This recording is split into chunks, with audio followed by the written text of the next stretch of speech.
39살 일본 여성이 12살 연하의 한국 남자와 사랑에 빠졌습니다. 그것도 단 한 달 만에요.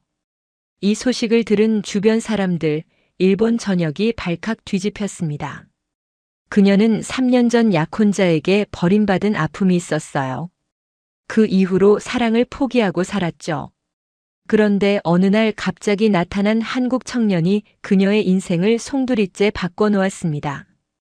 15년간 다닌 대기업을 박차고 고향도 가족도 친구도 모든 것을 버리고 한국행 비행기에 올랐다는데요. 주변에서는 미쳤다고 정신 나갔다고 손가락질했습니다. 어머니는 펄쩍 뛰셨고 회사 동료들은 수군거렸죠. 하지만 그녀는 개의치 않았어요. 왜냐고요? 오늘 영상에서 그 충격적인 이유가 밝혀집니다. 나이 차이 12살, 국적도 다른 두 사람. 도대체 어떻게 만났고 왜 그녀는 모든 걸 걸었을까요? 일본 사회가 정해놓은 규칙을 모조리 깨부순 그녀의 선택, 과연 후회했을까요? 아니면 인생 최고의 결정이었을까요? 영상 시작 전 구독과 좋아요, 알림 설정까지 부탁드려요. 영상 끝까지 보시면 그녀가 왜 그런 선택을 했는지 완벽하게 이해하실 수 있을 거예요. 댓글로 여러분의 생각도 남겨주시면 더 재밌는 영상으로 찾아뵙겠습니다. 자, 그럼 시작해 볼까요? 안녕하세요. 저는 다나카 유미코입니다. 올해 39살이고요. 도쿄에 있는 중견 무역회사에서 15년째 근무하고 있는 평범한 회사원이죠. 사람들은 제 인생을 보고 안정적이라고 말합니다. 하지만 저는 알고 있어요. 이 안정이라는 것이 얼마나 허약한 껍데기인지를요. 오늘 아침에도 저는 6시에 눈을 떴습니다. 알람이 울리기 10분 전이었죠. 몸이 먼저 기억하는 거예요. 15년 동안 같은 시간에 일어나고 같은 전철을 타고 같은 책상에 앉았으니까요. 창밖으로 도쿄의 회색빛 하늘이 보입니다. 3월인데도 아직 쌀쌀하네요. 창문 너머로 보이는 건물들이 오늘따라 더 답답하게 느껴집니다. 저는 3년 전 일을 떠올립니다. 그때 저는 36살이었고 결혼을 약속한 남자가 있었어요. 회사 선배였죠. 4년을 만났고 양가 상견례까지 마쳤습니다. 웨딩드레스도 맞췄고 신혼여행 비행기표도 예약했었어요. 그런데 결혼식 2달 전 그 사람이 말했어요. 미안하지만 다른 사람이 생겼다고요. 28살 신입사원이었습니다. 저보다 8살 어린 여자였죠. 그 여자가 임신했다는 말을 들었을 때 저는 아무 말도 할 수 없었습니다. 그 일 이후로 저는 연애를 포기했습니다. 아니, 포기했다기보다는 잊으려고 했던 것 같아요. 일에만 집중했고 승진도 했습니다. 과장이 됐죠. 부하 직원 5명을 관리하고 해외 바이어와 영어로 미팅하고 야근도 마다하지 않았어요. 하지만 밤마다 빈 원룸으로 돌아올 때면 허무함이 밀려왔어요. 이게 제 인생의 전부인가 싶었습니다. 냉장고에는 편의점 도시락만 쌓여가고 빨래는 일주일에 한 번 겨우 돌렸죠. 어머니는 올해 72이에요. 작년 가을에 위암 판정을 받으셨죠. 다행히 초기라 수술은 잘 됐지만 항암 치료 때문에 많이 쇠약해지셨습니다. 어머니는 저를 볼 때마다 한숨을 쉬십니다. 언제 손주를 안겨줄 거냐고요. 자기가 살아있을 때 내 결혼식을 보고 싶다고 눈물을 글썽이시죠. 오빠는 이미 애가 2이에요. 여동생도 작년에 첫째를 낳았고요. 저만 혼자입니다. 명절 때마다 친척들의 시선이 따갑죠. 39의 미혼이라는 건 일본 사회에서 일종의 낙인 같은 거예요. 결함이 있는 사람, 뭔가 문제가 있는 사람이라는 무언의 판정이죠. 그런 제 앞에 그 사람이 나타났습니다. 박재현, 27살. 한국에서 온 청년이에요. 제 대학 후배인 미카의 남동생 친구라고 했죠. 키가 180cm는 넘어 보였고 눈이 선했습니다.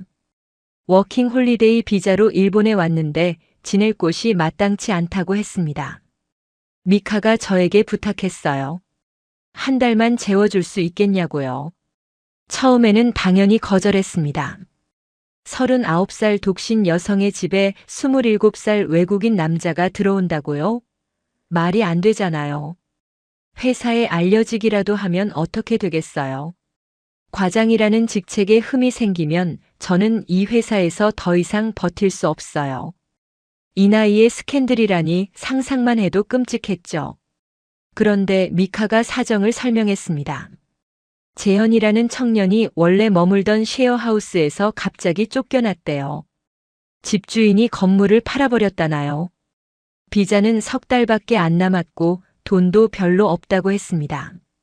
한국에서 대학을 졸업하고 취업이 안 돼서 일본어를 배우러 왔는데 이대로 돌아가면 안 된다고 미카가 울먹였어요. 재현이는 한국에 돌아가도 갈 곳이 없대요. 부모님이 이혼하셨고 아버지는 연락이 끊겼고 어머니는 재혼하셨다고요. 저는 미카에게 빚이 있었습니다. 3년 전 약혼이 파기됐을 때 저를 붙잡아 준 게 미카였거든요. 제가 회사를 그만두려고 했을 때 밤새 저와 함께 술을 마시며 울어준 친구였죠. 옥상에 올라가려던 저를 말린 것도 미카였어요. 그런 미카의 부탁을 거절할 수가 없었어요. 그래서 조건을 달았습니다. 딱 한 달만이라고요. 그리고 절대 집 밖에서 이 사실을 말하지 말라고 했죠. 재현은 고개를 숙이며 감사하다고 했습니다. 한국어 억양이 섞인 어눌한 일본어였어요. 그 모습이 어딘가 불안해 보였습니다. 하지만 동시에 어딘가 순수해 보이기도 했죠. 그가 제 집에 들어온 첫날 밤 저는 잠을 이룰 수 없었어요. 거실 소파에서 자겠다는 그의 숨소리가 문 너머로 들렸거든요. 낯선 사람의 존재가 이렇게 크게 느껴질 줄 몰랐습니다. 심장이 이상하게 빨리 뛰었죠. 두려움인지 긴장인지 아니면 다른 무언가인지 알 수 없었어요. 새벽 3시가 넘어서야 겨우 눈을 붙였습니다. 다음 날 아침 저는 평소보다 30분 일찍 일어났습니다. 그와 마주치기 싫어서였죠. 하지만 부엌에 갔을 때 그는 이미 깨어 있었어요. 식탁 위에 밥과 된장국이 놓여 있었습니다. 자기가 아침을 준비했다고 쑥스러운 표정으로 말했죠. 한국식이라 입에 맞을지 모르겠다고요. 계란말이도 있었고 김치도 조금 있었어요. 언제 장을 봤는지 모르겠지만 정성이 느껴지는 상차림이었습니다. 저는 그 순간 이상한 감정을 느꼈습니다. 3년 만에 누군가가 저를 위해 아침을 차려준 거였어요. 약혼자였던 그 사람조차 한 번도 해주지 않은 일이었죠. 4년을 사귀면서 받아본 적 없는 대접을 어제 처음 만난 12살 연하의 외국인 청년에게 받고 있는 거예요. 된장국이 목구멍을 타고 내려갈 때 저는 갑자기 눈물이 날 것 같았습니다. 하지만 저는 그 감정을 애써 무시했어요. 이건 동정일 뿐이라고, 그냥 고마움일 뿐이라고 스스로에게 말했죠. 한 달만 버티면 된다고요. 그러면 다시 원래의 조용한 일상으로 돌아갈 수 있을 거라고 믿었습니다. 아무 일도 없었던 것처럼요. 그런데 그게 아니었어요. 3주가 지났을 때 저는 깨달았습니다. 제가 그의 존재에 익숙해지고 있다는 걸요. 아니, 익숙해지는 정도가 아니었어요. 그가 없는 집이 상상이 안 되기 시작한 거죠. 퇴근길에 무의식적으로 그가 좋아하는 과자를 사고 저녁 메뉴를 고를 때 그의 입맛을 먼저 생각하고 있었어요. 이건 분명 이상한 일이었습니다. 저는 39살이에요. 그는 27살이고요. 저는 일본인이고 그는 한국인이죠. 그의 비자는 이제 2달밖에 안 남았습니다. 이 관계가 어디로 갈 수 있겠어요? 아무 데도 갈 수 없잖아요. 그런데도 제 마음은 흔들리고 있었습니다. 제가 지금껏 믿어왔던 모든 규칙들이 조금씩 금이 가기 시작했어요. 이건 사랑이 아니에요. 아직은요. 하지만 무언가가 시작되고 있다는 건 저도 알고 있습니다. 그리고 그 시작이 저를 어디로 데려갈지 솔직히 두렵기도 하죠. 회사에서 돌아오는 전철 안에서 저는 창밖을 바라봅니다. 도쿄의 밤거리가 스쳐 지나가요. 수많은 불빛들 속에서 저와 비슷한 사람들이 각자의 자리로 돌아가고 있겠죠. 혼자 사는 원룸으로, 혼자 먹는 저녁 식탁으로요. 그런데 오늘 저는 조금 다릅니다. 집에 누군가가 기다리고 있다는 사실이 발걸음을 조금 빠르게 만들거든요. 재현이 제 집에 들어온 지 일주일이 지났습니다. 솔직히 말하면 이렇게 어색할 줄은 몰랐어요. 15년을 혼자 살아온 제게 누군가와 공간을 나눈다는 건 생각보다 훨씬 복잡한 일이었죠. 처음 며칠은 서로 유령처럼 지냈습니다. 저는 아침 7시에 출근하고 밤 9시에 퇴근해요. 재현은 낮에 아르바이트를 하고 저녁에는 일본어 학원에 다닌다고 했죠. 덕분에 마주치는 시간이 거의 없었어요. 아침에 잠깐, 밤에 잠깐. 그게 전부였습니다. 대화라고 해봤자 안녕하세요, 다녀오겠습니다 정도였죠. 그런데 문제는 사소한 것들에서 시작됐어요. 어느 날 퇴근하고 돌아왔더니 냉장고 안에 있던 제 요구르트가 없어져 있었습니다.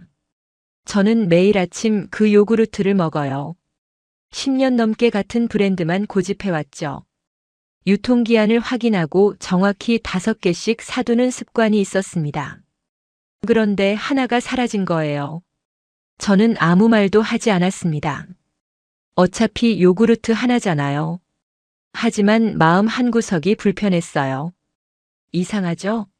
300엔짜리 요구르트 하나에 이렇게 신경이 쓰이다니요. 저도 제가 이해가 안 됐습니다. 다음 날 욕실에 들어갔을 때 또 다른 일이 있었어요. 제 샴푸 위치가 바뀌어 있었습니다. 저는 샴푸를 항상 왼쪽에 둬요. 린스는 오른쪽이고요. 바디워시는 맨 끝에 두고요. 15년 동안 변함없이 유지해온 배치였죠. 그런데 두 개의 위치가 바뀌어 있었습니다. 재현이 샤워하면서 옮긴 게 분명했어요. 아마 무심코 그랬겠죠.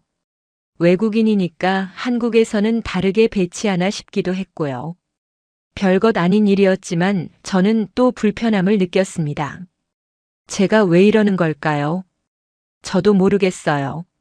15년 동안 혼자 만들어 온 규칙들이 낯선 사람 하나 때문에 흔들리고 있었습니다. 그게 싫었던 거예요. 변화가 싫었고 제 영역이 침범당하는 느낌이 싫었죠. 하지만 재현에게 뭐라고 말할 수는 없었습니다. 그는 잘못한 게 없었거든요. 요구르트 하나 먹은 것도 샴푸 위치를 바꾼 것도 죄가 아니잖아요. 오히려 제가 이상한 거였죠. 39살 먹은 어른이 이런 사소한 일에 예민하게 구니까요. 그래서 저는 참았습니다. 아무 말도 하지 않고 그냥 넘어갔어요. 하지만 불편함은 쌓여갔죠. 일주일이 지났을 때 재현이 먼저 말을 꺼냈습니다. 저녁을 먹고 난 뒤였어요. 그가 조심스럽게 물었죠. 혹시 자기 때문에 불편한 거 있으면 말해달라고요. 자기가 눈치가 없어서 실수하는 게 있을 수 있다고요. 한국이랑 일본이랑 문화가 다르니까 모르고 잘못하는 게 있으면 알려달라고 했습니다. 저는 그 순간 부끄러웠어요. 이 청년은 외국인이에요. 낯선 나라에서 낯선 사람의 집에 얹혀 살고 있는 거죠. 얼마나 눈치가 보이겠어요. 얼마나 조심스럽겠어요. 그런데 저는 요구르트 하나, 샴푸 위치 하나에 속으로 짜증을 내고 있었던 거예요. 저는 괜찮다고 말했습니다. 불편한 거 없다고요. 거짓말이었죠. 하지만 진실을 말할 수는 없었어요. 요구르트 먹지 마세요. 샴푸 만지지 마세요. 이런 말을 어떻게 해요? 너무 옹졸하잖아요. 그날 밤 저는 잠이 오지 않았습니다. 누워서 천장을 바라보며 생각했어요. 왜 이렇게 힘든 걸까? 사람 하나 재워주는 게 왜 이렇게 어려운 걸까? 그리고 깨달았죠. 저는 너무 오래 혼자였던 거예요. 혼자 사는 법만 알지 함께 사는 법을 잊어버린 거였습니다. 어쩌면 3년 전 그 일 때문인지도 모르겠어요. 약혼이 파기된 뒤로 저는 사람을 믿지 않게 됐거든요. 누군가와 가까워지는 게 무서웠어요. 다시 상처받을까 봐요. 그래서 벽을 쌓았죠. 아무도 들어오지 못하게요. 그런데 지금 재현이라는 사람이 그 벽 안에 들어와 있는 거예요. 물리적으로요. 같은 지붕 아래에서 숨을 쉬고 있는 거죠. 그게 불편했던 거예요. 요구르트가 문제가 아니었어요.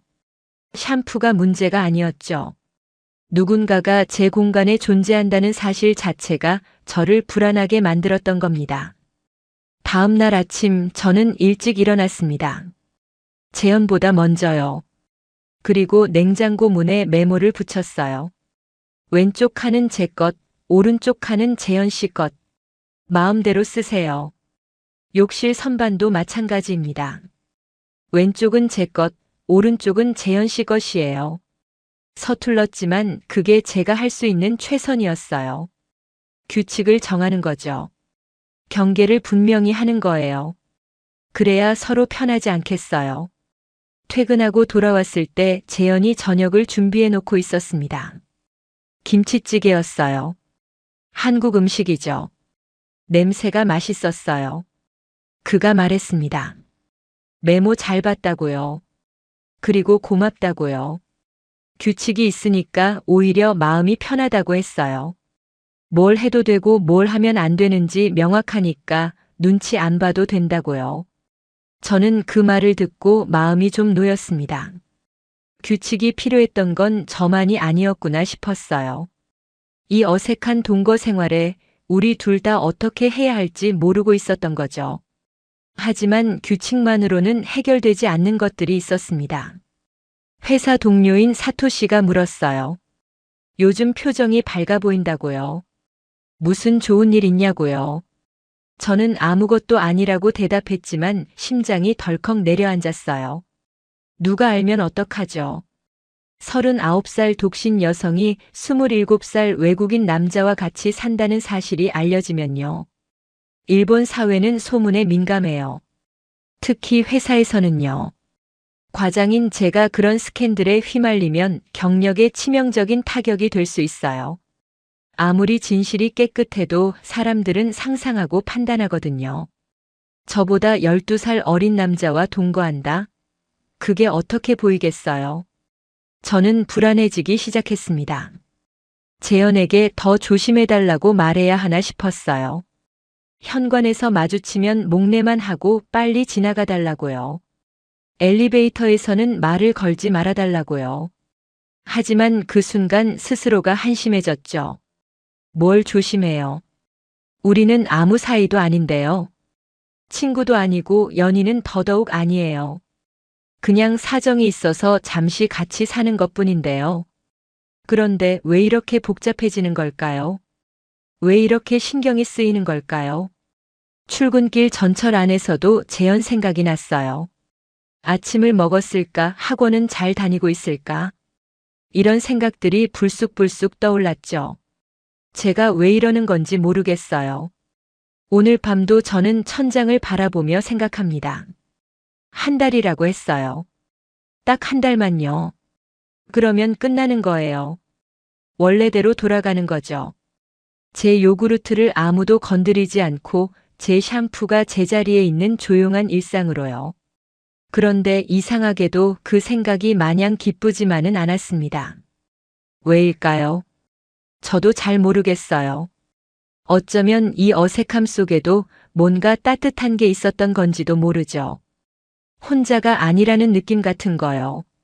현관문을 열었을 때 누군가의 신발이 있다는 것, 불이 켜져 있다는 것, 그런 사소한 것들이요.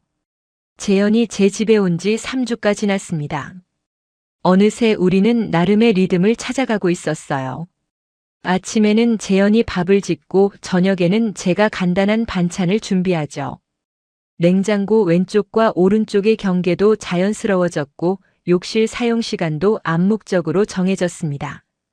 저는 6시 반, 재현은 7시 반이에요. 이상하게도 그 규칙적인 생활이 불편하지 않았습니다.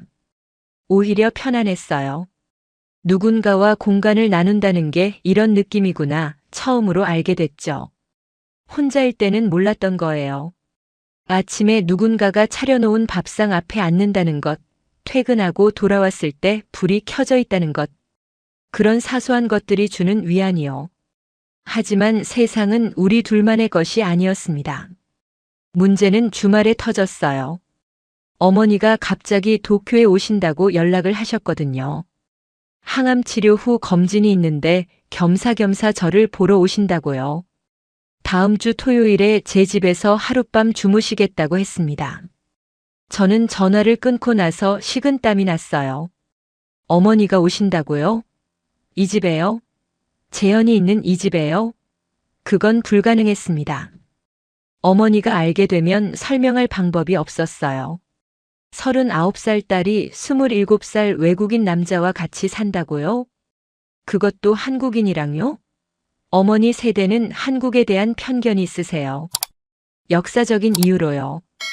아무리 시대가 변했다고 해도 그 인식이 하루아침에 바뀌지는 않죠. 저는 재현에게 상황을 설명했습니다. 미안하지만 그 주말만 다른 데서 지낼 수 있겠냐고요. 만화방이나 캡슐 호텔이라도 괜찮겠냐고 물었죠. 제가 비용을 내겠다고 했습니다. 재현은 아무 말 없이 고개를 끄덕였어요. 알겠다고 걱정하지 말라고요. 그런데 그의 표정이 어두웠습니다. 짧은 순간이었지만 저는 봤어요. 상처받은 눈빛을요. 하지만 저는 모른 척 했습니다. 어쩔 수 없잖아요. 이건 현실이니까요. 토요일 아침 재현은 일찍 짐을 챙겨서 나갔습니다. 이틀치 옷과 세면도구를 작은 가방에 넣었더군요. 저는 현관에서 그를 배웅하면서 미안하다고, 정말 미안하다고 말했어요. 그는 웃으면서 괜찮다고 했습니다. 그런데 그 웃음이 평소와 달랐어요. 어딘가 힘이 없었죠. 어머니가 오셨을 때 집은 완벽하게 정돈되어 있었습니다. 재현의 흔적은 어디에도 없었어요. 거실 소파에 놓여있던 그의 담요도 치웠고 욕실에 그의 칫솔도 서랍 안에 숨겼죠. 냉장고 오른쪽 칸에 있던 김치와 고추장도 전부 비닐봉지에 담아서 베란다에 숨겼습니다. 신발장에 있던 그의 운동화도 옷장 깊숙이 넣어뒀어요. 거실 테이블 위에 있던 한국어 교재도 치웠고 그가 즐겨 마시던 한국 커피 믹스도 숨겼습니다. 마치 그가 처음부터 존재하지 않았던 것처럼요. 3시간 동안 청소하고 정리했어요. 완벽한 은폐 작전이었죠. 어머니는 집을 둘러보시며 말씀하셨어요. 역시 유미코는 깔끔하다고요. 혼자 사는 티가 안 난다고 하셨죠. 저는 웃으면서 대답했지만 마음이 무거웠습니다. 제가 뭘 하고 있는 걸까요? 누구를 숨기고 있는 걸까요? 그리고 왜 이렇게 죄책감이 드는 걸까요? 저녁을 먹으면서 어머니가 또 그 얘기를 꺼내셨어요. 맞선 얘기였습니다. 고향에 괜찮은 남자가 있는데 나이가 43이고 공무원이래요. 성격이 온순하고 집안도 괜찮다고 하셨죠. 한번 만나보지 않겠냐고요. 저는 대답을 피했습니다. 생각해보겠다고만 했어요. 하지만 어머니는 놓아주지 않으셨죠. 내 나이가 몇인데 아직도 생각만 하고 있냐고요. 이러다가 정말 혼자 늙는다고요. 엄마가 눈 감기 전에 내 결혼식은 봐야 하지 않겠냐고 눈물까지 보이셨습니다. 저는 그 순간 재현 생각이 났어요. 이상하죠? 결혼 얘기를 하는데 왜 재현이 떠오르는 걸까요? 27살 한국인 청년이요. 말도 안 되는 거잖아요. 나이 차이가 12살이에요. 국적도 다르고요. 그의 비자는 이제 한 달 반밖에 안 남았어요. 현실적으로 불가능한 거예요. 그런데도 자꾸 생각이 났습니다. 그가 아침마다 차려주던 밥상이요. 서툰 일본어로 오늘 하루 어땠냐고 물어봐 주던 목소리요. 퇴근하고 돌아왔을 때 현관에 놓여있던 그의 운동화요. 그런 것들이 자꾸 떠올랐어요. 어머니가 주무신 밤 저는 잠이 오지 않았습니다. 옆방에서 어머니의 숨소리가 들렸어요. 규칙적이고 편안한 숨소리였죠. 그런데 저는 이상하게도 다른 숨소리가 그리웠습니다. 거실 소파에서 들려오던 재현의 숨소리요. 일요일 저녁 어머니를 역까지 배웅해 드렸습니다. 어머니는 떠나시면서 또 말씀하셨어요. 맞선 생각해 보라고요. 더 늦기 전에 결정하라고요. 저는 네, 알겠어요 라고 대답했습니다. 하지만 마음속으로는 다른 생각을 하고 있었죠. 집에 돌아오니 재현이 이미 와 있었습니다. 거실 소파에 앉아서 일본어 교재를 보고 있었어요. 저를 보더니 일어나서 인사했죠. 어머니는 잘 가셨냐고요. 저는 고개를 끄덕였습니다. 그리고 미안하다고 다시 한번 말했어요. 재현은 웃으며 말했습니다. 괜찮다고요. 이해한다고요. 자기도 한국에서 비슷한 경험이 있다고 했어요. 부모님 세대는 다르다고 그건 어쩔 수 없는 거라고요. 한국도 마찬가지라고 어른들은 변화를 받아들이기 어려우신 거라고 했죠. 그 말투가 너무 담담해서 오히려 더 마음이 쓰였어요. 저는 그 말을 듣고 마음이 아팠습니다. 이 청년은 이해하고 있었어요. 자기가 숨겨져야 하는 존재라는 걸요. 사회가 정해놓은 선 바깥에 있다는 걸요. 그런데도 불평 한마디 없이 받아들이고 있었죠. 캡슐 호텔에서 이틀 밤을 보냈을 텐데 힘들었을 거예요. 좁은 공간에서 뒤척이며 잠을 청했겠죠. 그런데 그는 아무 내색도 하지 않았습니다. 그날 저녁 저는 미안한 마음에 삼겹살을 사왔어요. 한국 사람들이 좋아한다고 들었거든요. 재현은 눈을 크게 뜨며 좋아했습니다. 오랜만에 고기를 먹는다고 감사하다고 했죠. 우리는 식탁에 마주 앉아서 고기를 구워 먹었어요. 재현이 상추에 고기를 싸서 제 접시에 올려줬습니다. 이렇게 먹는 거라고 한국식이라고요. 저는 그 쌈을 받아 먹으면서 이상하게 눈물이 날 것 같았어요. 그날 밤 저는 처음으로 진지하게 생각했습니다. 내가 지금 무엇을 지키려고 하는 걸까요? 사회의 시선? 어머니의 기대? 과장이라는 직책? 그런 것들이 정말 중요한 걸까요? 그것들을 지키기 위해 사람을 숨기고 존재를 부정하는 게 옳은 일일까요? 대답은 나오지 않았습니다. 하지만 질문은 계속 커져갔어요. 제 안에서 무언가가 흔들리고 있었습니다. 창밖으로 도쿄의 야경이 보였어요. 수많은 불빛들이 반짝이고 있었죠. 저 불빛들 아래에서 얼마나 많은 사람들이 저처럼 고민하고 있을까요? 사회가 정해놓은 길과 자기가 원하는 길 사이에서 갈등하고 있을까요? 재현의 잠든 얼굴을 바라보며 저는 한숨을 쉬었습니다. 답을 찾아야 해요. 시간이 얼마 남지 않았으니까요. 어느 날 회사에서 충격적인 소식을 들었습니다.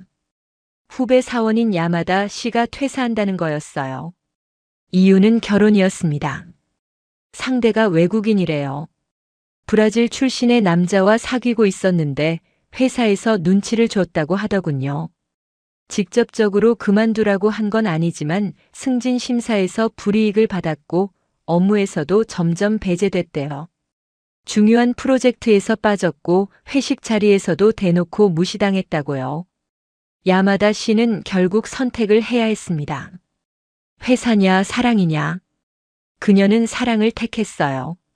10년 다닌 회사를 그만두고 브라질 남자와 결혼해서 상파울루로 떠난다고 했죠. 동료들은 수군거렸습니다. 바보 같은 선택이라고요. 안정적인 직장을 버리고 외국인 따라간다고요. 저는 그 말들을 들으면서 가슴이 답답해졌어요. 저는 그 얘기를 듣고 등골이 서늘해졌습니다. 야마다 씨는 29살이에요. 저보다 10살이나 어리죠.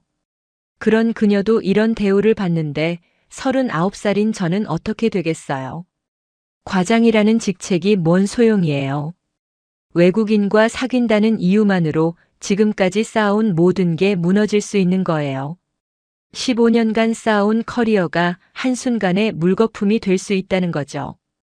그날 저녁 집에 돌아와서 재현을 봤을 때 저는 복잡한 감정에 휩싸였습니다. 이 사람과 함께 있으면 안 되는 걸까요? 사회가 그렇게 말하고 있잖아요. 나이 차이, 국적 차이, 지위 차이. 모든 게 맞지 않는다고요. 이건 처음부터 틀린 조합이라고요. 재현은 제 표정을 보고 무슨 일이 있냐고 물었습니다. 저는 아무것도 아니라고 대답했어요. 하지만 그날 밤 저는 오래 생각했습니다. 이대로 가도 되는 걸까요? 한 달 뒤면 재현은 떠나요. 비자가 만료되니까요. 그러면 끝나는 거예요. 원래대로 돌아가는 거죠. 안전한 일상으로요. 그런데 왜 그 생각이 이렇게 슬플까요? 다음 날 점심시간에 미카를 만났습니다. 오랜만에 얼굴을 보고 싶다고 제가 먼저 연락했어요. 사실은 상담이 필요했던 거죠. 우리는 회사 근처 카페에서 만났습니다. 미카는 제 얼굴을 보자마자 눈치를 챘어요. 무슨 일이냐고 얼굴이 안 좋다고요. 저는 한참을 망설이다가 입을 열었습니다. 재현 얘기를요. 처음에는 불편했는데 이제는 그가 없는 집이 상상이 안 된다고요. 그런데 그게 무서웠다고요. 미카는 잠자코 제 얘기를 들었습니다. 그리고 물었어요. 그래서 어떻게 하고 싶은데요? 저는 대답할 수 없었습니다. 모르겠다고 그냥 모르겠다고만 했어요. 미카가 한숨을 쉬며 말했습니다. 언니 솔직해지라고요. 그 사람 좋아하는 거 맞지 않냐고요. 저는 아니라고 그런 게 아니라고 부정했어요. 재현은 12살이나 어리다고요. 한국인이고요. 곧 떠날 사람이에요. 좋아할 이유가 없잖아요. 미카는 피식 웃었습니다. 그러면서 말했죠. 이유가 있어야 좋아하는 거냐고요. 사람 마음이 그렇게 논리적인 거냐고요. 언니가 행복해 보여서 내가 부탁한 거라고요. 3년 동안 언니 웃는 얼굴 못 봤는데 요즘 목소리가 달라졌다고요.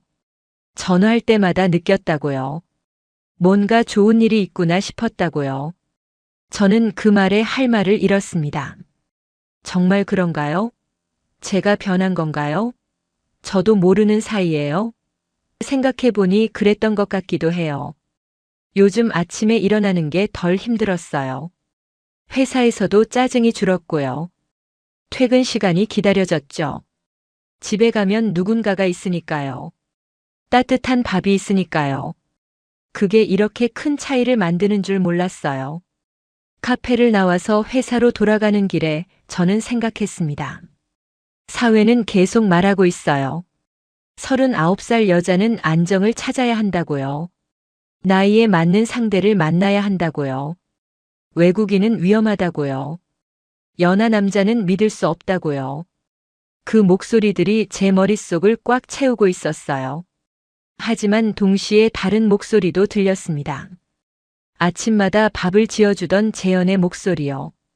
괜찮냐고 힘들지 않냐고 물어봐주던 그 목소리요. 사소한 것들이요.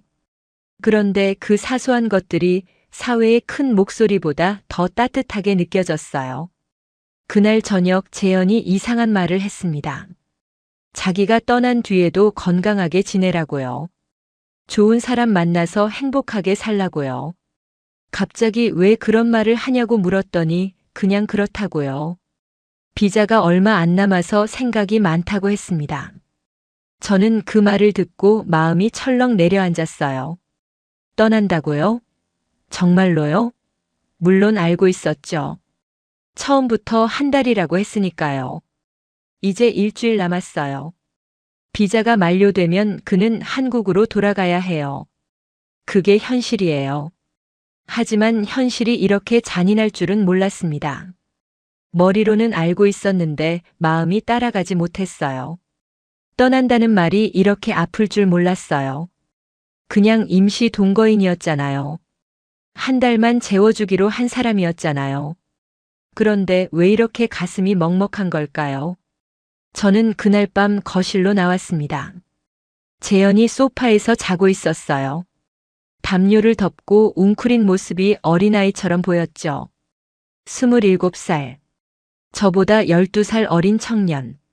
가족도 없고 갈 곳도 마땅치 않은 사람. 이 사람이 제 인생에 들어온 지 아직 한 달도 안 됐는데 왜 이렇게 익숙해진 걸까요? 그의 숨소리가 규칙적으로 들렸습니다. 평화로운 얼굴이었어요. 낮에는 아르바이트하고 밤에는 일본어 공부하느라 피곤했을 텐데 불평 한번 하지 않았죠. 저는 소파 옆에 살짝 앉았습니다. 가까이서 보니 속눈썹이 길더군요. 한국 남자들은 속눈썹이 긴가 봐요. 이마에 땀이 조금 맺혀 있었습니다. 저는 무의식적으로 손을 뻗어 그 땀을 닦아줬어요. 그러다가 깜짝 놀라서 손을 뗐죠. 제가 지금 뭘 하는 거예요? 잠든 사람 얼굴을 만지다니요. 심장이 미친 듯이 뛰었습니다. 창밖으로 새벽빛이 들어오고 있었습니다. 도쿄의 하늘이 조금씩 밝아지고 있었어요. 저는 한참 동안 그 모습을 바라보다가 조용히 방으로 돌아갔습니다. 결정을 내려야 했습니다.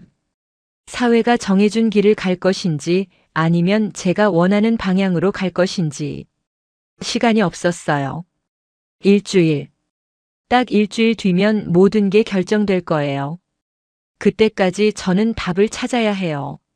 내 인생을 어떻게 살 것인지 스스로 결정해야 해요. 밖에서 새가 울기 시작했습니다.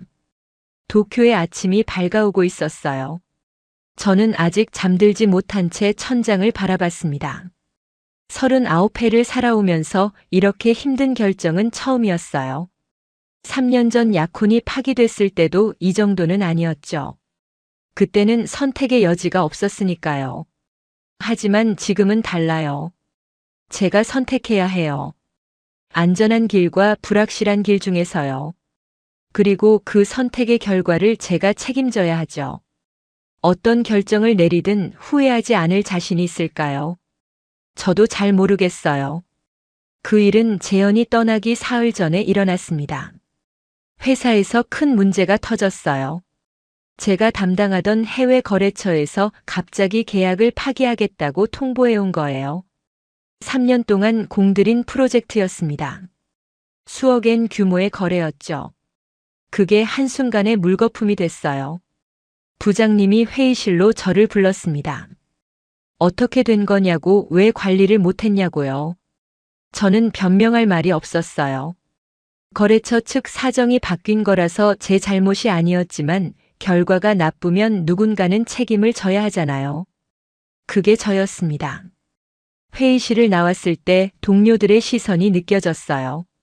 수군거리는 소리도 들렸죠. 다나카 과장, 이번에는 어렵겠다. 승진은 물 건너갔네. 그런 말들이요. 저는 화장실로 뛰어갔습니다. 거울 앞에 서서 얼굴을 씻었어요. 물이 흐르는 소리에 묻혀서 눈물을 흘렸습니다. 15년이에요.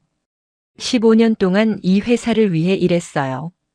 야근도 마다하지 않았고 주말에도 출근했죠. 그런데 이 꼴이에요. 한 번의 실패로 모든 게 무너지는 거예요. 제가 쌓아온 것들이 얼마나 허약했는지 그제야 알게 됐습니다.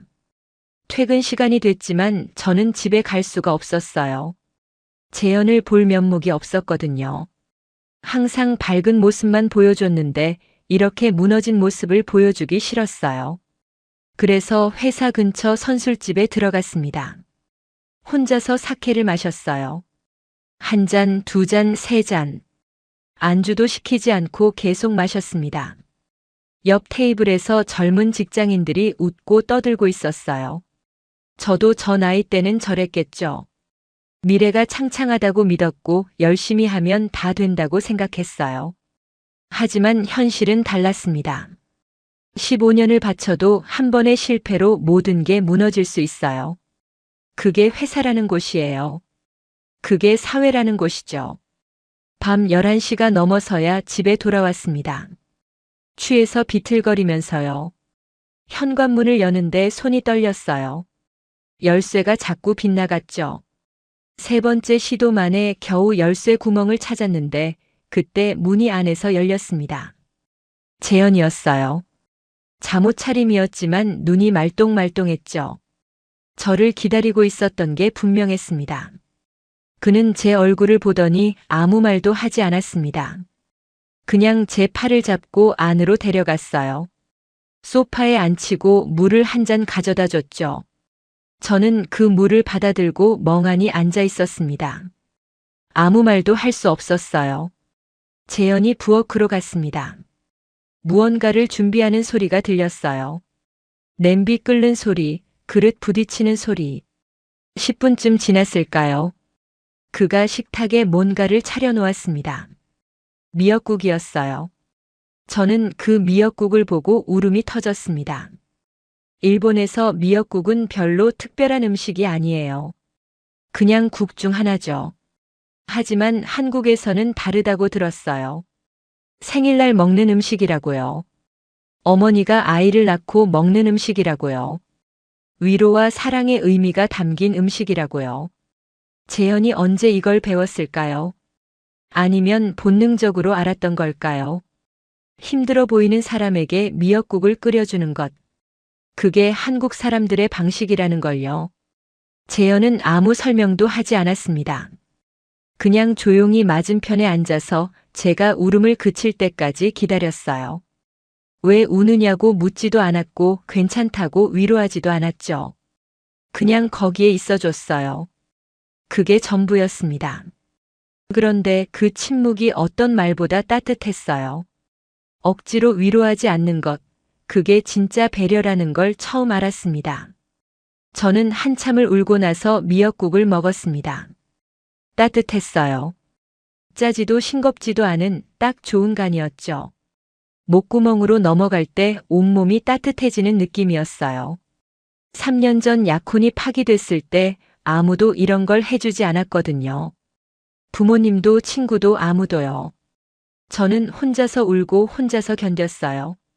그런데 이 청년은 달랐습니다.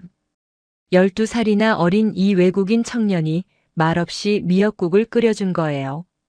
왜 힘드냐고 묻지 않았어요. 무슨 일이 있었냐고 캐묻지도 않았죠. 그냥 제가 필요할 때 거기에 있어준 거예요.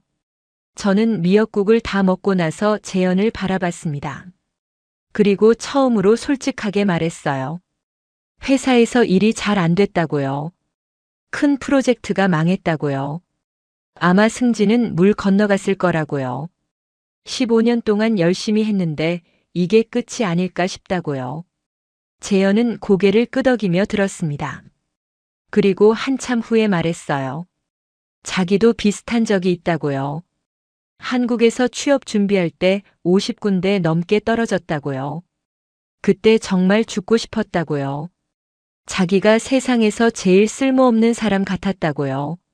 하지만 지금 여기에 있지 않냐고요. 일본까지 와서 일본어도 배우고 새로운 사람들도 만나고 있지 않냐고요. 끝이라고 생각했던 곳에서 다시 시작할 수 있었다고요. 그러니까 유미코 씨도 할 수 있다고요.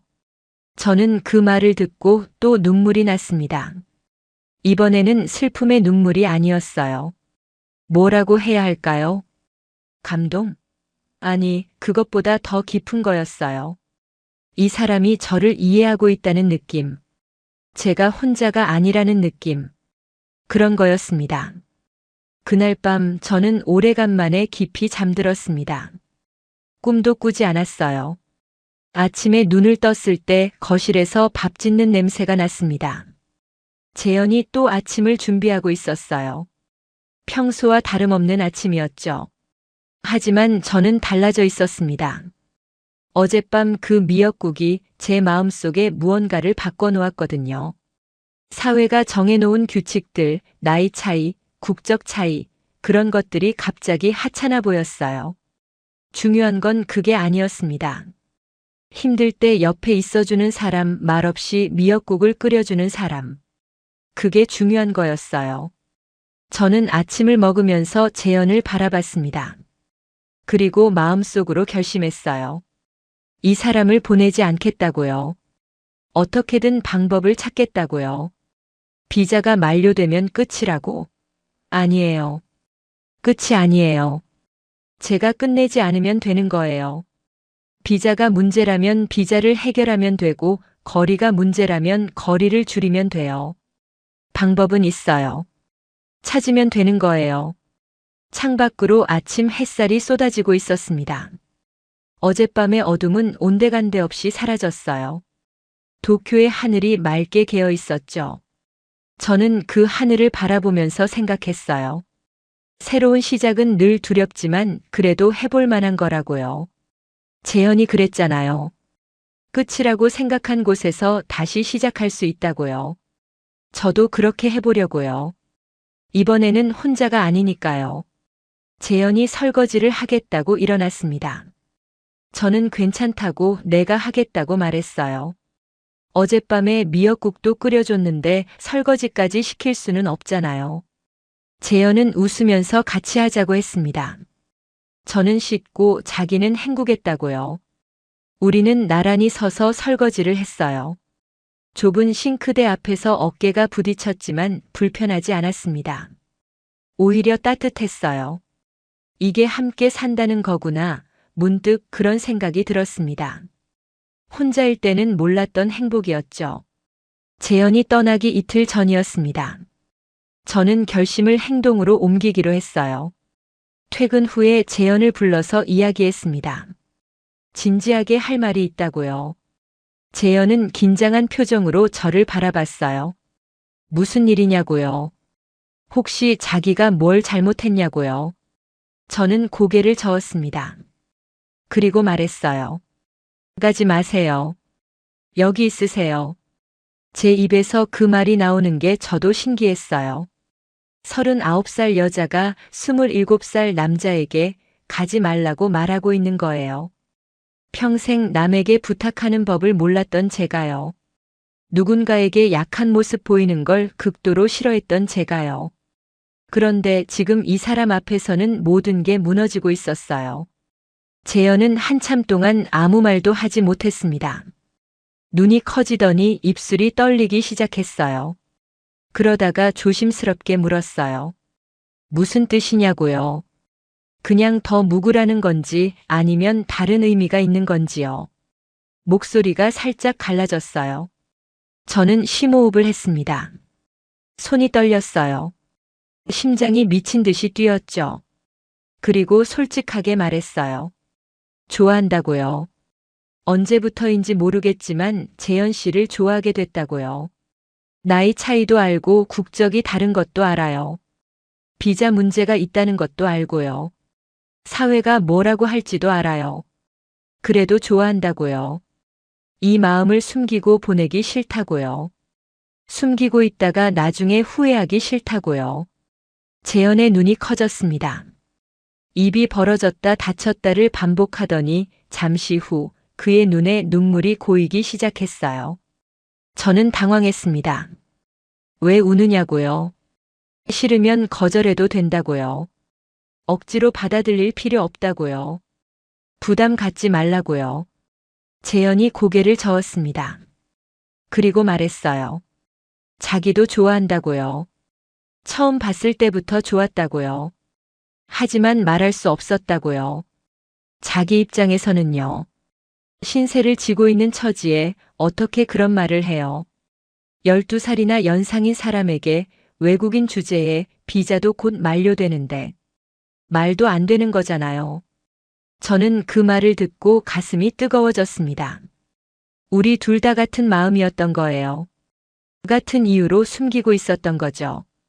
사회가 정해놓은 선 때문에, 말도 안 된다는 생각 때문에. 얼마나 바보 같은 짓이었을까요? 서로 좋아하면서 말 못하고 눈치만 보고 있었던 거예요. 저는 재현의 손을 잡았습니다. 처음으로요. 그의 손은 생각보다 따뜻했어요. 조금 거칠었죠. 아르바이트 하면서 거칠어진 손이었을 거예요. 편의점에서 박스 나르고 식당에서 설거지하면서 다른 손이요. 저는 그 손을 꼭 쥐고 말했습니다.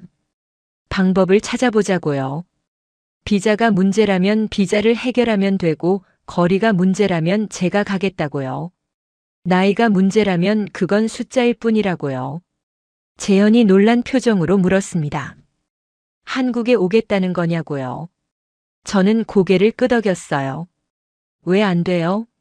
15년 다닌 회사가 뭐 그리 대단하다고요. 어차피 이번 일로 승진도 물 건너갔고 분위기도 안 좋아요. 여기 있어봤자 뭐가 달라지겠어요. 그리고 솔직히 말하면 저는 지쳤어요. 일본 사회의 규칙에 맞춰 사는 게요. 혼자인 게 당연한 것처럼 행복하지 않은 게 정상인 것처럼 사는 게요. 그날 밤 우리는 오래 이야기했습니다. 처음으로 서로의 과거를 솔직하게 나눴어요. 따뜻한 차를 마시며 소파에 나란히 앉아서요. 재현은 한국에서의 힘들었던 시간들을 말해줬습니다. 부모님 이혼 후 방황했던 시절, 친구들과 어울려 술만 마시던 때, 취업에 계속 실패하면서 자존감이 바닥까지 떨어졌던 때, 일본에 오기로 결심한 이유. 모든 걸 솔직하게요. 한국에서 도망치듯 떠났다고 했어요. 그래서 돌아갈 곳이 없다고 느꼈다고요. 저도 말했습니다. 3년 전 약혼 파기 사건이요. 그때 얼마나 힘들었는지 옥상에 올라가려고 했던 날. 미카가 말려준 이야기, 그 후로 사람을 믿지 못하게 된 것, 벽을 쌓고 혼자 살아온 것. 누구에게도 말한 적 없는 이야기들이었어요. 말하면서 울었어요. 3년 동안 참아왔던 눈물이 한꺼번에 쏟아졌죠. 재현은 조용히 듣고 있었습니다. 판단하지 않았어요. 충고하지도 않았고요. 그냥 제 이야기를 끝까지 들어줬습니다. 그게 얼마나 큰 위로인지 몰라요. 누군가가 내 어두운 면을 알고도 도망가지 않는다는 것. 그게 사랑이 아니면 뭐겠어요. 새벽 2시가 넘어서야 우리는 이야기를 멈췄습니다. 재현이 저를 바라보며 말했어요. 정말 한국에 올 거냐고요. 쉬운 결정이 아니라고요. 일본에서 쌓아온 모든 걸 버리는 거라고요. 저는 고개를 끄덕였습니다. 버리는 게 아니라 새로 시작하는 거라고요. 재현 씨가 그랬잖아요. 끝이라고 생각한 곳에서 다시 시작할 수 있다고요. 저도 그렇게 하고 싶다고요. 재현이 웃었습니다. 처음 보는 환한 웃음이었어요. 그러면서 말했죠. 알겠다고요. 자기가 먼저 한국에 가서 준비하겠다고요. 집도 알아보고 일자리도 알아보겠다고요. 유미코 씨가 올 수 있게 환경을 만들어 놓겠다고요. 기다려달라고요. 저는 그 말을 듣고 가슴이 벅찼습니다. 이 사람은 진심이에요. 저를 위해 준비하겠다고 하는 거예요. 돈도 없고 갈 곳도 마땅치 않은 27살 청년이 저를 위해 길을 닦겠다고 하는 거죠. 일본에서 고생하면서 모은 적은 돈으로 한국에 가서 새 출발을 하겠다는 거예요. 그것도 저를 위해서요. 그날 밤 저는 오랜만에 미래를 상상했습니다. 한국에서의 새 삶이요. 낯선 언어, 낯선 문화. 분명 힘들겠죠.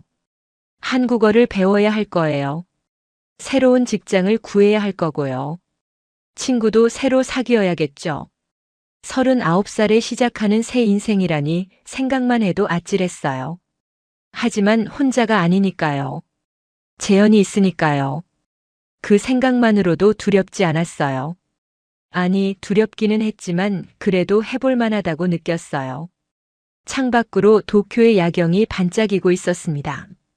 곧 이 풍경과 이별하겠구나 싶었어요. 39년을 살아온 나라, 15년을 다닌 회사, 태어나서 자란 고향. 그 모든 것과 작별하게 되겠죠. 부모님과도 멀어지겠죠. 친구들과도 자주 못 만나겠고요. 하지만 이상하게도 슬프지 않았습니다. 오히려 설레었어요. 인생의 두 번째 장이 시작되는 느낌이었거든요. 첫 번째 장은 사회가 정해준 대로 살았다면 두 번째 장은 제가 직접 쓰는 거예요. 제가 원하는 대로요. 실패할 수도 있겠죠. 힘들 수도 있고요. 하지만 그래도 괜찮아요.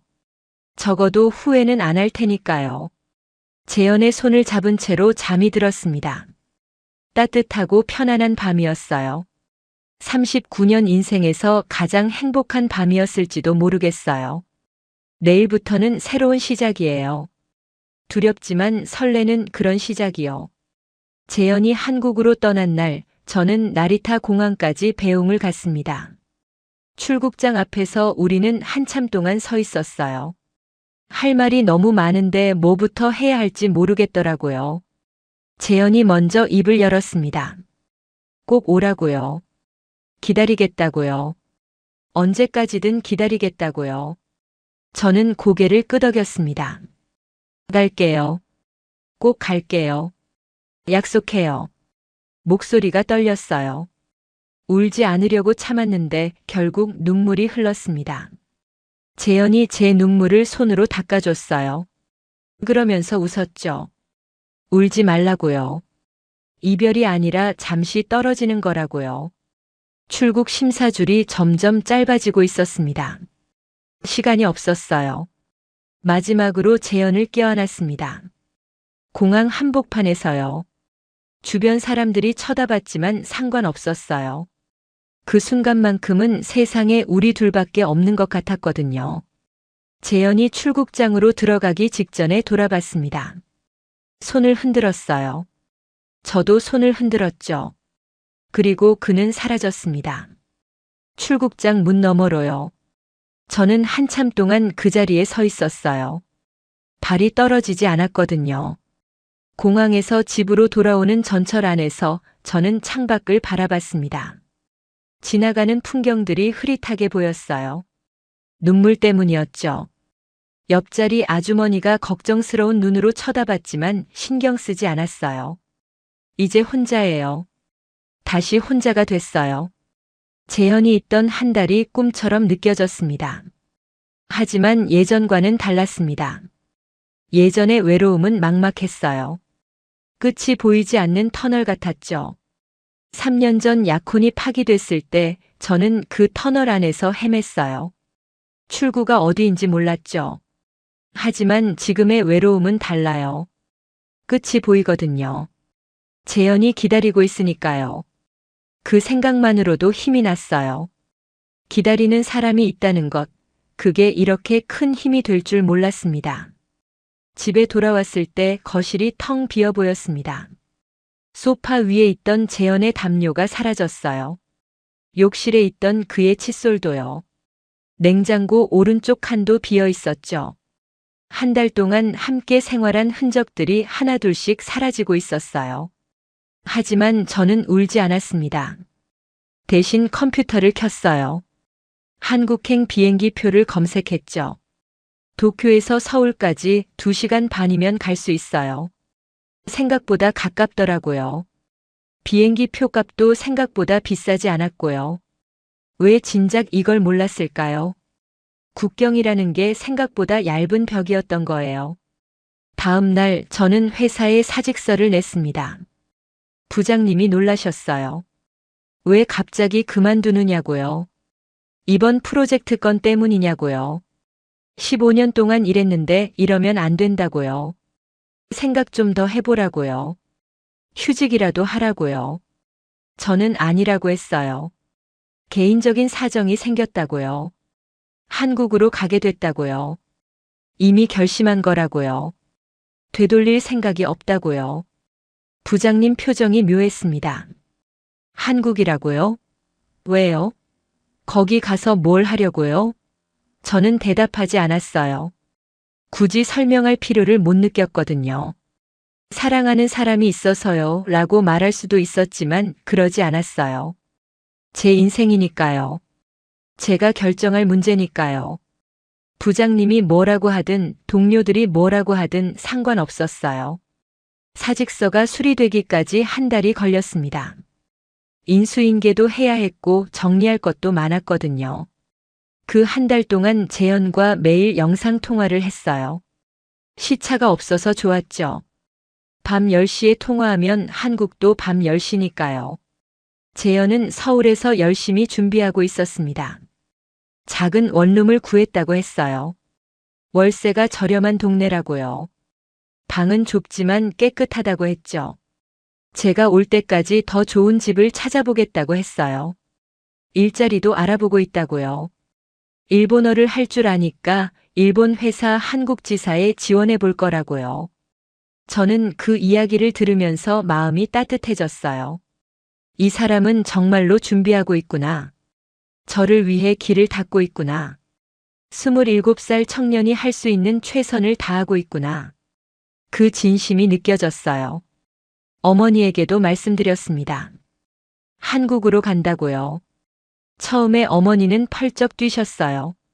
미쳤냐고요. 왜 갑자기 한국이냐고요? 거기 아는 사람이라도 있냐고요?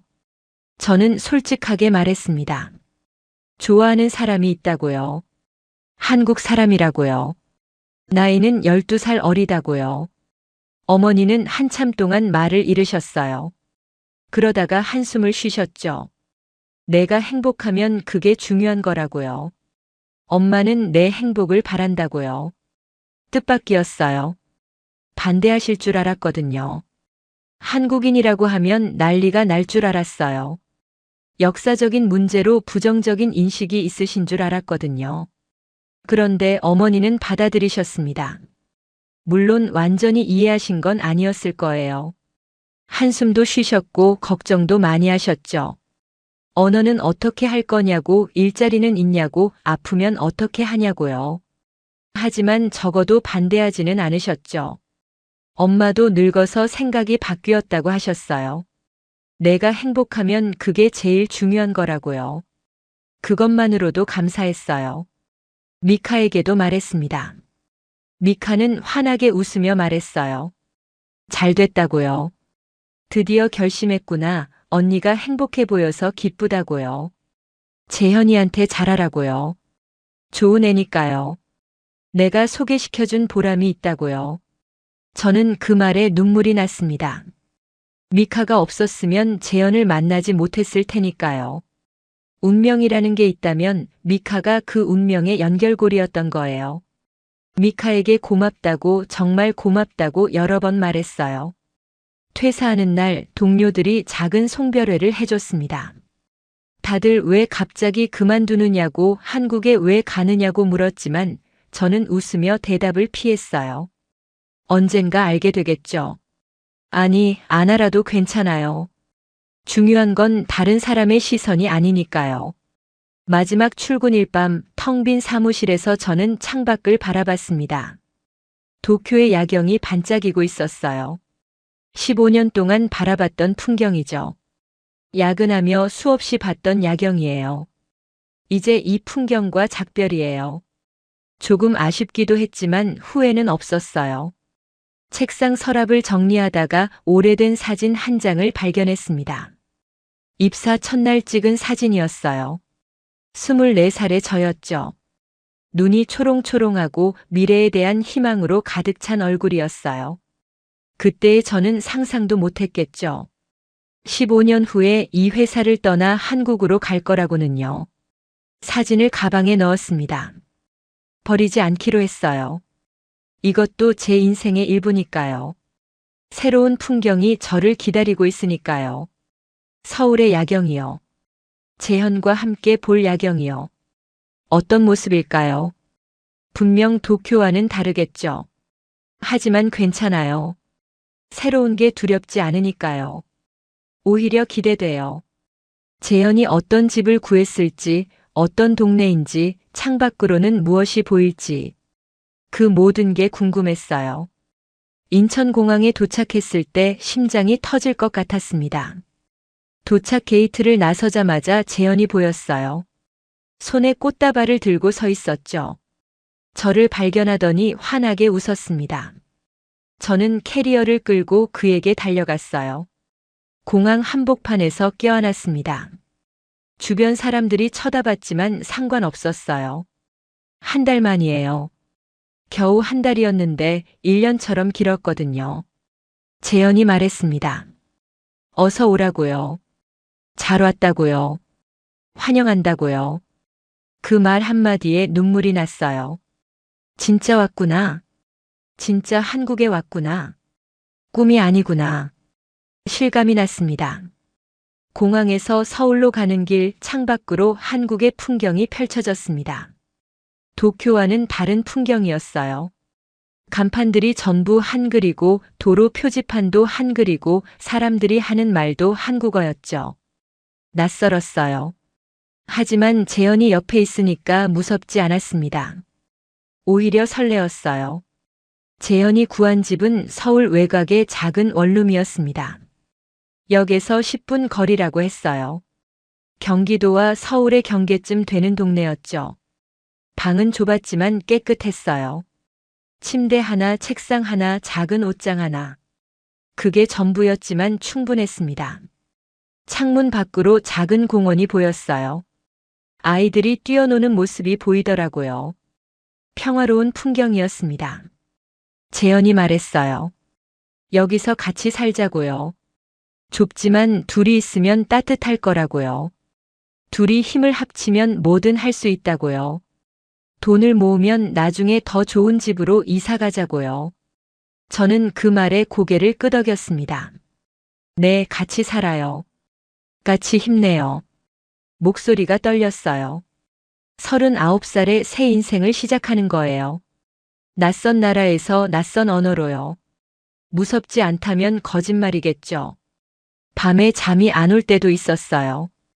잘하고 있는 건지 올바른 선택인 건지 불안할 때도 있었고요.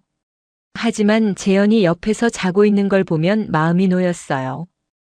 혼자가 아니니까요. 할 수 있을 것 같았어요. 한국 생활은 쉽지 않았습니다. 한국어를 하나도 몰랐거든요. 편의점에서 물 하나 사는 것도 힘들었어요. 점원이 뭐라고 하는데 못 알아듣겠더라고요. 재현이 옆에서 통역해줬습니다. 포인트 적립하겠냐는 거라고요. 저는 쑥스러워서 고개만 저었어요. 하지만 조금씩 적응해 갔습니다. 한국어 학원에 등록했어요. 매일 3시간씩 공부했죠. 어려웠지만 재미있었어요. 새로운 걸 배운다는 건 언제나 설레는 일이니까요. 한 달 후에는 간단한 인사말을 할 수 있게 됐어요. 안녕하세요. 감사합니다. 맛있어요. 그 정도였지만 큰 성취감을 느꼈습니다. 일자리도 구했습니다. 일본 회사의 한국 지사였어요. 일본어가 가능한 직원이 필요하다고 해서 지원했죠. 면접에서 왜 한국에 왔냐고 물었을 때 저는 솔직하게 말했어요. 사랑하는 사람이 있어서요. 면접관이 웃더라고요. 좋은 이유라고 했어요. 그리고 합격했습니다. 월급은 도쿄에서보다 적었지만 상관없었어요. 재현과 함께니까요. 출퇴근 시간에 지하철을 타면 한글 안내방송이 나와요. 처음에는 하나도 못 알아들었는데 요즘은 조금씩 이해가 돼요. 성장하고 있다는 느낌이 들어서 뿌듯해요. 재현도 취직했습니다. 일본어 학원의 강사 자리였어요. 일본에서 배운 일본어가 도움이 됐죠. 학생들에게 일본어를 가르치면서 보람을 느낀다고 했어요. 한국에 돌아오길 잘했다고요. 도망치듯 떠났던 나라에서 이제는 당당하게 살고 있다고요. 매달 월급이 들어왔고 우리는 조금씩 저축을 시작했습니다. 언젠가 더 넓은 집으로 이사 가자고요. 언젠가 결혼하자고요. 아이도 낳자고요. 그런 이야기를 나누며 저녁을 먹었어요. 소박하지만 행복한 저녁이었죠. 어느 날 재현이 말했습니다. 고맙다고요. 자기를 믿어줘서 고맙다고요. 일본에서 만났을 때 자기는 아무것도 아닌 존재였다고요. 돈도 없고 집도 없고 미래도 불확실했다고요. 그런 자기를 받아들여줘서 함께 있어줘서 고맙다고요. 저는 고개를 저었어요. 아니라고요. 고마운 건 저라고요. 재현 씨가 나타나기 전까지 저는 죽은 것처럼 살고 있었다고요. 매일 똑같은 일상을 반복하면서 아무 희망 없이 살았다고요. 아침에 일어나고 회사에 가고 일하고 집에 돌아와서 자고. 그게 전부였다고요. 3년 동안 그렇게 살았다고요. 그런데 재현 씨가 와서 다 바꿔놨다고요. 저를 다시 살게 해줬다고요. 웃는 법을 다시 알게 해줬다고요. 우리는 서로를 바라보며 웃었습니다. 이상하죠? 일본인 여자와 한국인 남자가요. 12살 차이가 나는 두 사람이요. 사회의 기준으로 보면 어울리지 않는 조합이에요. 주변에서 뭐라고 할 수도 있겠죠. 이상하다고 무모하다고 오래 못 갈 거라고요. 하지만 상관없어요. 우리는 행복해요. 그게 중요한 거죠. 다른 사람들이 뭐라고 하든 우리가 행복하면 그걸로 된 거예요. 지금 저는 서울의 작은 카페에 앉아 이 글을 쓰고 있습니다. 창밖으로 한국의 가을 풍경이 보여요. 단풍이 들기 시작했네요.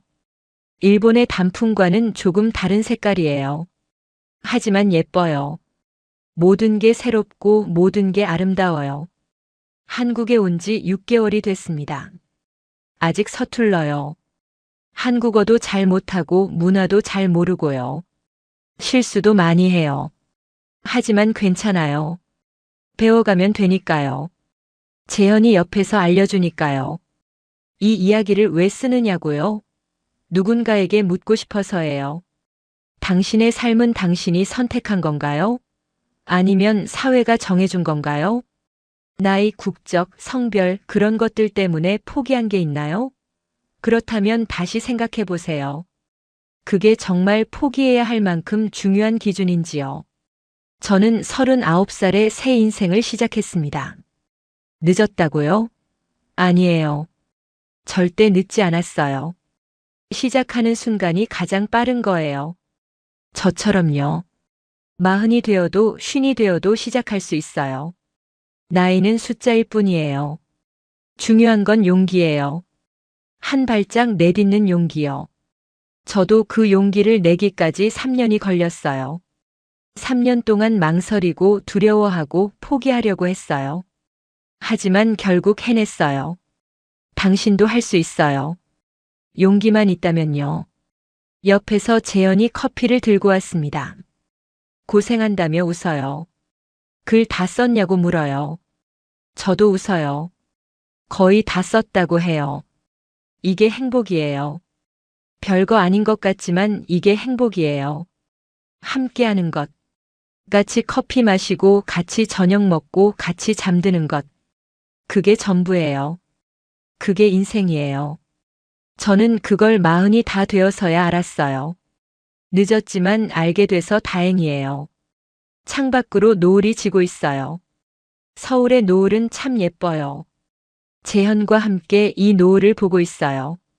내일도 함께 할 거예요. 모레도요. 평생요. 유미코 씨의 이야기 어떠셨나요? 39살에 모든 것을 버리고 한국으로 떠난 그녀. 무모하다고요? 아니요. 이게 바로 진짜 용기입니다. 일본 사회가 정해놓은 틀, 나이에 맞는 행동, 여자다운 선택. 그런 것들에 갇혀 살다가 결국 자신의 행복을 찾아 떠난 거예요. 그리고 그녀를 기다린 건 27살 한국 남자 재현이었습니다. 돈도 없고 갈 곳도 없던 청년이었지만 진심 하나만큼은 누구보다 뜨거웠죠. 미역국 한 그릇으로 그녀의 마음을 녹인 남자. 이게 바로 한국 남자의 진심입니다. 결국 두 사람은 서울에서 행복하게 살고 있습니다. 나이 차이요? 국적 차이요? 그런 건 아무 문제도 아니었어요. 중요한 건 사랑이었고 함께 하려는 의지였습니다. 유미코 씨는 한국어를 배우고 새 직장도 구했어요. 재현 씨는 일본어 강사로 일하면서 두 사람의 미래를 준비하고 있죠. 서로를 위해 노력하는 모습, 이게 진짜 사랑 아닐까요? 여러분은 어떠신가요? 혹시 사회의 시선 때문에 포기한 것들이 있으신가요? 나이가 많다고 여자라서 외국인이라서 그런 이유로 꿈을 접으신 적 있으신가요? 이 영상이 조금이라도 용기가 되셨으면 좋겠습니다. 시작하기에 늦은 때는 없어요. 오늘 영상이 좋으셨다면 구독, 좋아요, 알림 설정 꼭 부탁드려요. 댓글로 여러분의 사랑 이야기도 들려주세요. 다음에도 감동적인 이야기로 찾아뵙겠습니다. 시청해주셔서 감사합니다. 감사합니다. 감사합니다. 감사합니다. 감사합니다. 감사합니다.